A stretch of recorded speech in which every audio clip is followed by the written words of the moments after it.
Bagaimana caranya agar pemberian itu tidak menghalangi hubungan kita dengan Allah? Ya.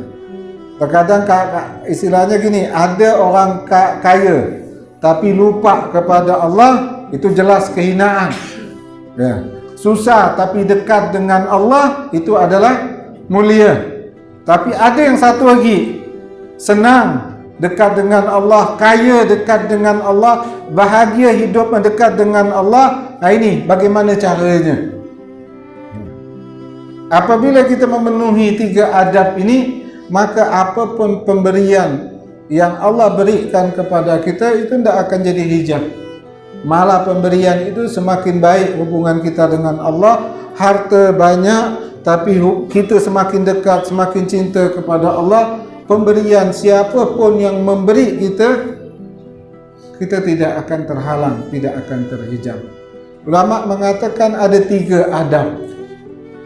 Ya, 3 adab agar pemberian itu tidak menjadi hijab atau penghalang antara kita dengan Allah Subhanahu wa taala. Adabu qabulul ata kai la yakuna hijaban bainaka wa bainallah. Adab menerima pemberian supaya tidak menjadi dinding atau hijab antara engkau dengan Allah. Yang pertama, al-awwal syuhud annahu minallahil mun'im fatahmaduhu wa tashkuruhu.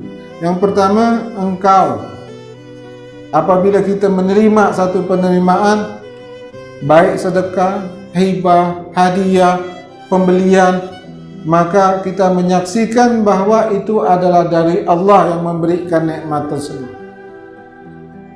Ya, kita menyaksikan bahwa itu adalah dari Allah. Ya. Jadi andaikan orang ini membeli barang kepada kita, yang kita ingat bahwa orang ini datang ke toko kita, yang orang membeli ini adalah dari Allah. Ya. Menyaksikan itu dari Allah. Lalu kita puji Allah, lalu kita bersyukur kepada Allah. Ya. Jadi waktu menerima apapun bentuknya, kita memandang ini dari Allah, maka kita puji Allah, kita bersyukur kepada Allah Subhanahu wa taala. Itu adab yang pertama. Ya, jangan asal ambil lah. Jangan asal ambil lah.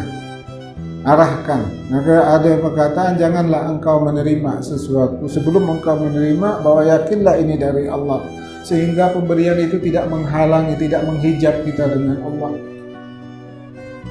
Nah, yang kedua, syuhud annal khalqal wasail. Ya. Bahwa yang memberi kita ini, apapun bentuknya pemberian tersebut, bahwa mereka hanyalah perantara. Ya. Mereka hanyalah perantara dari Allah yang menyampaikan kepada kita. Mereka hanya tukang antar saja.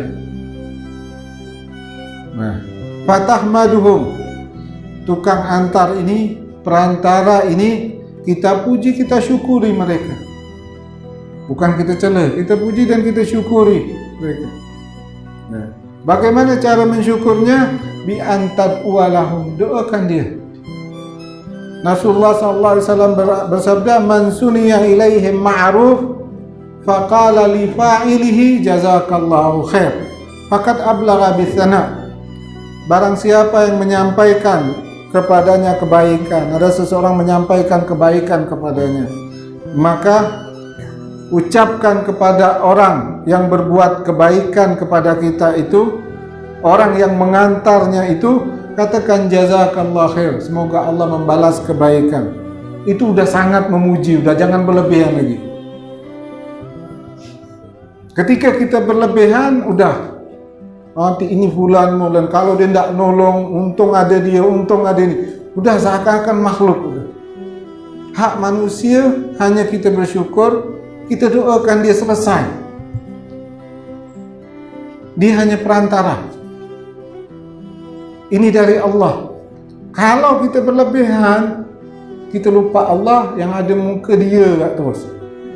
Ini dia kau tak beri, ini dia kau tak nolong, ini dia tak nolong, ini dia tak nolong. Akhirnya kuat dengan kita ucapkan terus, hati kita semakin kuat sama dia. Ini yang menghijab kita dengan Allah. Dia hanya perantara. Puji dia, bersyukur atau ketilan terima kasih, semoga Allah membalas kebaikan, itu sudah cukup, lebih dari cukup, kata Rasulullah. Yang ketiga, sarful ata fi sabilillah. Gunakan pemberian itu di jalan Allah. Ya. Apabila kita melakukan ini 3 hal, pemberian itu tidak menghijab kita dengan Allah, tidak merusak hubungan kita dengan Allah.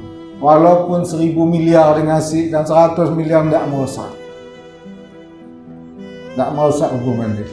Yang bermasalah ini kalau dia tidak mempunyai 3, yang ditengok makhluk. 1 juta berubah udah hati kita. Apalagi 1 miliar, tambah hancur hati kita. Masa banyak-banyak. 1.000 kau diingat, oh ini kau tidak ngasih semua. Apalagi naik 1 juta udah jadi budak udah.